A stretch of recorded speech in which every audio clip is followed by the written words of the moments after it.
നമസ്കാരം പ്രിയ സുഹൃത്തുക്കളെ, ഏവർക്കും അക്ഷയ കേരളത്തിലേക്ക് ഒരിക്കൽ കൂടി സ്വാഗതം. കേരളത്തിലെ ലക്ഷക്കണക്കിന് ക്ഷേമ പെൻഷൻ ഗുണഭോക്താക്കൾ കാത്തിരിക്കുന്ന ഏറ്റവും പ്രധാനപ്പെട്ട വാർത്തകളാണ് ഇന്നത്തെ വീഡിയോയിൽ വിശദമായി പറയുന്നത്.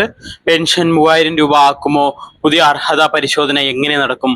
ആരൊക്കെ പട്ടികയിൽ നിന്ന് പുറത്താകാൻ സാധ്യതയുണ്ട്? വാർഷിക മസ്റ്ററിംഗ് നിർബന്ധമാണോ? എന്തെല്ലാം രേഖകൾ തയ്യാറാക്കി വെക്കണം? പുതിയ ഗുണഭോക്താക്കളെ എപ്പോൾ ഉൾപ്പെടുത്തും? ഇങ്ങനെയുള്ള കാര്യങ്ങളാണ് നോക്കുന്നത്. ഈ വീഡിയോയിൽ പറയുന്ന കാര്യങ്ങൾ സർക്കാർ പ്രഖ്യാപനങ്ങൾ, നിലവിലുള്ള ക്ഷേമ പെൻഷൻ മാനദണ്ഡങ്ങൾ, വിവിധ ഔദ്യോഗിക വിശദീകരണങ്ങൾ എന്നിവയുടെ അടിസ്ഥാനത്തിൽ തയ്യാറാക്കിയ വിവരങ്ങളാണ്. അന്തിമ തീരുമാനം സർക്കാർ ഉത്തരവ് പുറത്തിറക്കിയ ശേഷമായിരിക്കും. ചാനൽ ആദ്യമായി കാണുന്നവരാണെങ്കിൽ ചാനൽ സബ്സ്ക്രൈബ് ചെയ്യാനും ഞങ്ങളെ സപ്പോർട്ട് ചെയ്യാനായി ഹൈപ്പ് ചെയ്യാനും ലൈക്ക് ചെയ്യാനും നിങ്ങളുടെ അഭിപ്രായങ്ങൾ കമന്റ് ചെയ്യാനും മറക്കരുത്. അപ്പോൾ നമുക്ക് വീഡിയോയിലേക്ക് കടക്കാം. കേരള സർക്കാർ ക്ഷേമ പെൻഷൻ വർദ്ധിപ്പിക്കുമെന്ന് പലതവണ വ്യക്തമാക്കിയിട്ടുണ്ട്. നിലവിൽ ലഭിക്കുന്നത് 2000 രൂപയാണ്. സർക്കാരിന്റെ ലക്ഷ്യം 3000 രൂപയാക്കി ഉയർത്തുക എന്നതാണ്. എന്നാൽ ഇത് എല്ലാ ഗുണഭോക്താക്കൾക്കും ഉടൻ ലഭിക്കുന്ന പ്രഖ്യാപനമല്ല. ഇതിനായി ആദ്യം സർക്കാർ ചെയ്യുന്നത് അർഹരായവരെ മാത്രം പട്ടികയിൽ നിലനിർത്തുന്ന പരിശോധനയാണ്. അതായത് അനർഹരായവർ പുറത്താകും, പുതിയ അർഹരായവർ ഉൾപ്പെടും. അതിനുശേഷം മാത്രമേ വലിയ സാമ്പത്തിക ബാധ്യതയുള്ള പെൻഷൻ വർധനവ് പൂർണ്ണമായി നടപ്പിലാക്കാൻ സാധ്യതയുള്ളൂ. എന്തിനാണ് ഈ പരിശോധന എന്ന് ചോദിക്കുന്നുണ്ട്. അതിനുള്ള മറുപടിക്ക് സർക്കാർ പറയുന്നത് വളരെ വ്യക്തമാണ്. നിരവധി ആളുകളുടെ സാമ്പത്തിക സ്ഥിതി വർഷങ്ങൾക്കിടെ മെച്ചപ്പെട്ടിട്ടുണ്ട്. എന്നാൽ ഇവർ ഇപ്പോഴും പെൻഷൻ വാങ്ങുന്നുണ്ട്. അതേസമയം വാസ്തവത്തിൽ അർഹരായ നിരവധി ആളുകൾ ഇപ്പോഴും പുറത്താണ്. ഇത് പരിഹരിക്കാനാണ് പുതിയ പരിശോധന. പുതിയ പരിശോധനയിൽ എന്തൊക്കെ നോക്കുമെന്നുള്ള ചോദ്യമുണ്ട്. ആദ്യത്തെ കാര്യം വാർഷിക കുടുംബ വരുമാനമാണ്. ഏറ്റവും പ്രധാനപ്പെട്ട മാനദണ്ഡം കുടുംബത്തിന്റെ വാർഷിക വരുമാനം 1 ലക്ഷം രൂപയിൽ താഴെയായിരിക്കണം എന്നുള്ളതാണ്. അതിലധികം വരുമാനമുണ്ടെന്ന് തെളിഞ്ഞാൽ പെൻഷൻ തുടരുമെന്നതിന് ഉറപ്പില്ല. ഇനി രണ്ടാമത്തെ കാര്യം ആദായ നികുതി. ഇൻകം ടാക്സ് അടയ്ക്കുന്നവർ സാധാരണയായി സാമൂഹിക സുരക്ഷാ പെൻഷന് അർഹരല്ല എന്നുള്ളതാണ് ഇതിന്റെ പ്രധാന കാരണം. ഇത് സാമ്പത്തികമായി പിന്നോക്ക വിഭാഗക്കാർക്ക് വേണ്ടിയുള്ള പദ്ധതിയാണ്. മൂന്നാമത്തേത് സർക്കാർ സർവീസ് പെൻഷൻ. സർക്കാർ ജോലിയിൽ നിന്ന് വിരമിച്ച് സർവീസ് പെൻഷൻ വാങ്ങുന്നവർക്ക് ഈ ക്ഷേമ പെൻഷന് സാധാരണയായി ലഭിക്കില്ല. നാലാമത്തെ കാര്യം അഗതി മന്ദിരം. സർക്കാർ ചെലവിൽ അഗതി മന്ദിരങ്ങളിൽ താമസിക്കുന്നവർക്കും സാധാരണയായി പെൻഷൻ അനുവദിക്കില്ല. 5, 1000 cc മുകളിലുള്ള വാഹനം സ്വന്തമായി ഉണ്ടെങ്കിൽ അത് സാമ്പത്തിക ശേഷിയുടെ സൂചനയായി കണക്കാക്കും. അത്തരം സാഹചര്യങ്ങളിൽ പെൻഷൻ പരിശോധിക്കും. വീട്ടിൽ AC, ഇതും വലിയ ചർച്ചാ വിഷയമാണ്. നിലവിൽ മാനദണ്ഡമനുസരിച്ച് വീട്ടിൽ AC ഉണ്ടെങ്കിൽ പെൻഷൻ അർഹത പരിശോധിക്കാം. എന്നാൽ ഡോക്ടറുടെ നിർദ്ദേശപ്രകാരം രോഗിയുടെ ചികിത്സയ്ക്കായി AC സ്ഥാപിച്ചിട്ടുണ്ടെങ്കിൽ ഇത്തരം കേസുകളിൽ ഇളവ് നൽകണമെന്ന ആവശ്യം ഉയർന്നിട്ടുണ്ട്. ഇത് സംബന്ധിച്ച് സർക്കാർ പരിഗണന നടത്തുന്നതായി റിപ്പോർട്ടുകളുമുണ്ട്. ഭൂമിയുടെ വിവരങ്ങൾ പരിശോധിക്കും. വീട്ടുവളപ്പും കൃഷി ഭൂമിയും അതുപോലെ മറ്റു ഭൂമികളും എല്ലാം പരിശോധിക്കും. ഭൂമി രേഖകൾ, വില്ലേജ് ഓഫീസ് രേഖകൾ, റവന്യൂ രേഖകൾ, ഡിജിറ്റൽ റെക്കോർഡുകൾ എല്ലാം പരിശോധിക്കാൻ സാധ്യതയുണ്ട്. ബാങ്ക് അക്കൗണ്ട് പരിശോധന. പെൻഷൻ ലഭിക്കുന്ന ബാങ്ക് അക്കൗണ്ട് സജീവമാണോ, ആധാർ ബന്ധിപ്പിച്ചിട്ടുണ്ടോ, പേര് പൊരുത്തപ്പെടുന്നുണ്ടോ, DBT ശരിയായി നടക്കുന്നുണ്ടോ, ഇതെല്ലാം പരിശോധിക്കാൻ സാധ്യതയുണ്ട്. വരുമാന സർട്ടിഫിക്കറ്റ് നിർബന്ധമാക്കുമോ എന്നുള്ളതും നമ്മൾ കാണേണ്ടതാണ്. വരും മാസങ്ങളിൽ തദ്ദേശ സ്ഥാപനങ്ങൾ, പഞ്ചായത്ത്, മുനിസിപ്പാലിറ്റി, കോർപ്പറേഷൻ എന്നിവ വഴി വരുമാന സർട്ടിഫിക്കറ്റ് കൂടുതൽ കർശനമായി പരിശോധിക്കാനാണ് സാധ്യത.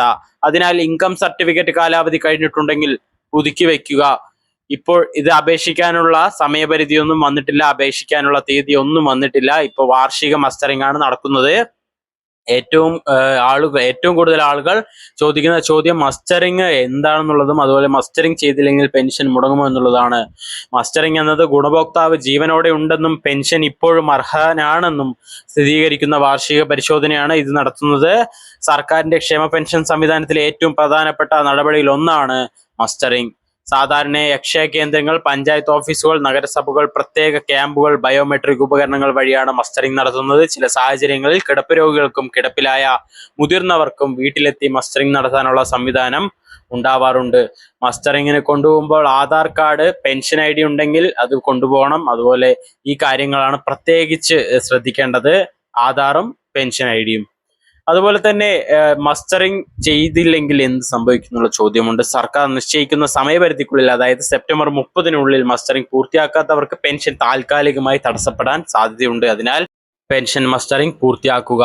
സാമ്പത്തിക സ്ഥിതി മെച്ചപ്പെട്ടവർ എന്ത് ചെയ്യണമെന്നുള്ള ചോദ്യമുണ്ട്. ഇത് സർക്കാർ പറയുന്നത് ഇപ്പോൾ സാമ്പത്തികമായി മെച്ചപ്പെട്ടവർ സ്വമേധയോ പെൻഷനിൽ നിന്ന് നിങ്ങൾക്ക് പിന്മാറാം. ഇത് ചെയ്താൽ അർഹരായ പുതിയ ആളുകൾക്ക് പെൻഷൻ ലഭിക്കാൻ അവസരം ലഭിക്കുമെന്നാണ് സർക്കാർ പറയുന്നത്. അതുപോലെ പുതിയ ഗുണഭോക്താക്കൾ നിലവിൽ അപേക്ഷ നൽകി കാത്തിരിക്കുന്ന നിരവധി ആളുകളുണ്ട്. അനർഹരായവർ പുറത്തായാൽ അവരുടെ സ്ഥാനത്ത് പുതിയ അർഹരായ പെൻഷൻ ഉപഭോക്താക്കളെ സർക്കാർ ഉൾപ്പെടുത്താനാണ് ലക്ഷ്യമിടുന്നത്. അതുപോലെ നിങ്ങൾക്ക് യഥാർത്ഥത്തിൽ അർഹതയുണ്ടെങ്കിൽ പേടിക്കേണ്ട കാര്യമില്ല. എന്നാൽ രേഖകളെല്ലാം ശരിയാക്കണം. അത് പ്രത്യേകം ശ്രദ്ധിക്കേണ്ട കാര്യമാണ്. അതുപോലെ തന്നെ വാഹനത്തിന്റെ മാനദണ്ഡം. എൻ്റെ പേരിൽ കാറുണ്ട്, എനിക്ക് പെൻഷൻ ലഭിക്കുമോ? ഈ ചോദ്യമുണ്ട്.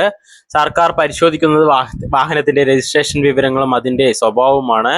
സാധാരണ പരിശോധിക്കുന്ന കാര്യങ്ങൾ 1000 cc മുകളിലുള്ള സ്വകാര്യ കാറുണ്ടോ, വാഹനം വ്യക്തിപരമായ ഉപയോഗത്തിനാണോ, ആഡംബര വാഹനമാണോ, വാഹനത്തിന്റെ ഉടമ ഗുണഭോക്താവാണോ, വാഹനം ഇപ്പോഴും ഉപയോഗത്തിലുണ്ടോ അല്ലെങ്കിൽ വിറ്റതാണോ, ഇതെല്ലാം പരിശോധിക്കാൻ സാധ്യതയുണ്ട്. 15 വർഷം പഴക്കമുള്ള കാർ ഉണ്ടെങ്കിൽ പെൻഷൻ നഷ്ടമാകുമോ എന്നുള്ള ചോദ്യമുണ്ട്.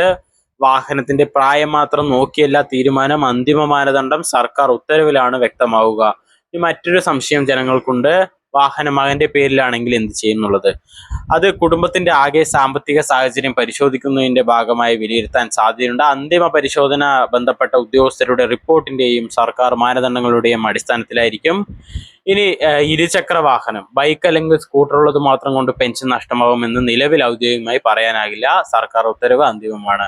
അതുപോലെ ഓട്ടോറിക്ഷ, ടാക്സി എന്നുള്ള കാര്യം, ഉപജീവന മാർഗത്തിനായി ഉപയോഗിക്കുന്ന ഓട്ടോറിക്ഷ, ടാക്സി തുടങ്ങിയ വാഹനങ്ങളുടെ കാര്യത്തിൽ പ്രത്യേക വ്യവസ്ഥകൾ സർക്കാർ വ്യക്തമാക്കിയിട്ടുണ്ട്. അതുകൊണ്ട് ഇവർ ഭയപ്പെടേണ്ട സാഹചര്യം ഇപ്പോഴില്ല. വീട് സംബന്ധിച്ച പരിശോധന, നമ്മൾ വീടിന്റെ വിസ്തീർണം, ഒന്നിലധികം വീടുകളുണ്ടോ, ആഡംബര സൗകര്യങ്ങളുണ്ടോ, എയർ കണ്ടീഷണർ, അതുപോലെ മറ്റ് ആഡംബര സൗകര്യങ്ങളുണ്ടോ എന്നുള്ളതും ഈ പെൻഷൻ വർധനവിന്റെ സമയത്ത് പരിശോധിക്കാൻ കൂടുതൽ സാധ്യതയുണ്ട്. അതുപോലെ ഭൂമി സംബന്ധിച്ച പരിശോധന, അതായത് സ്വന്തം പേരിലുള്ള ഭൂമി, കൃഷിഭൂമി, തോട്ടം, പ്ലോട്ട്, വാണിജ്യ ഭൂമി, അതുപോലെ ഭൂമിയിൽ നിന്നുള്ള വരുമാനം, പുതിയ രജിസ്ട്രേഷൻ വിവരങ്ങൾ, ഭൂമി ഉണ്ടെന്ന് മാത്രം, അതായത് ഇതെല്ലാം പരിശോധിക്കും. പക്ഷെ ഭൂമി ഉണ്ടെന്നത് മാത്രം അയോഗ്യതയല്ല, സർക്കാർ നിശ്ചയിക്കുന്ന മാനദണ്ഡങ്ങളാണ് നിർണായകം. അതുപോലെ സർക്കാർ പരിശോധിക്കുന്ന കാര്യങ്ങൾ, ബാങ്ക് അക്കൗണ്ട് സജീവമാണോ, ആധാർ ബന്ധിപ്പിച്ചിട്ടുണ്ടോ, IFSC ശരിയാണോ, DBT ലഭിക്കുന്നുണ്ടോ, ഇങ്ങനെയുള്ള കാര്യങ്ങളെല്ലാം ചെക്ക് ചെയ്യാവുന്നതാണ്. അതുപോലെ മൊബൈൽ നമ്പർ മാറിയിട്ടുണ്ടെങ്കിൽ ഉടൻ തന്നെ പുതുക്കുക. പല അറിയിപ്പുകളും OTP-യും അതുപോലെ SMS വഴിയായിരിക്കും നിങ്ങൾക്ക് അറിയുന്നത്. ഇനി പ്രധാനമായും സോഷ്യൽ മീഡിയയിൽ പലതരത്തിലുള്ള സന്ദേശങ്ങൾ പ്രചരിക്കുന്നുണ്ട്. ഇനി എല്ലാവരുടെയും പെൻഷൻ നിർത്തും, കാറുള്ളവർക്ക് ഉടൻ പെൻഷൻ റദ്ദ്, AC ഉണ്ടെങ്കിൽ പുറത്താവും, ഇങ്ങനെയുള്ള സന്ദേശങ്ങൾ വിശ്വസിക്കുന്നതിന് മുൻപ് സർക്കാർ ഉത്തരവ് പരിശോധിക്കുക. അതായത് ഇങ്ങനെയുള്ളതെല്ലാം ഫേക്ക് ന്യൂസുകളാണ്, വ്യാജ സന്ദേശങ്ങളാണ്. ഇതുകൊണ്ട് മാത്രം ഒരിക്കലും നിങ്ങളുടെ പെൻഷൻ മുടങ്ങില്ല. സാമൂഹ്യനീതി വകുപ്പ്, തദ്ദേശ സ്വയംഭരണ വകുപ്പ് എന്നിവയുടെ ഔദ്യോഗിക അറിയിപ്പുകൾ പരിശോധിക്കുക.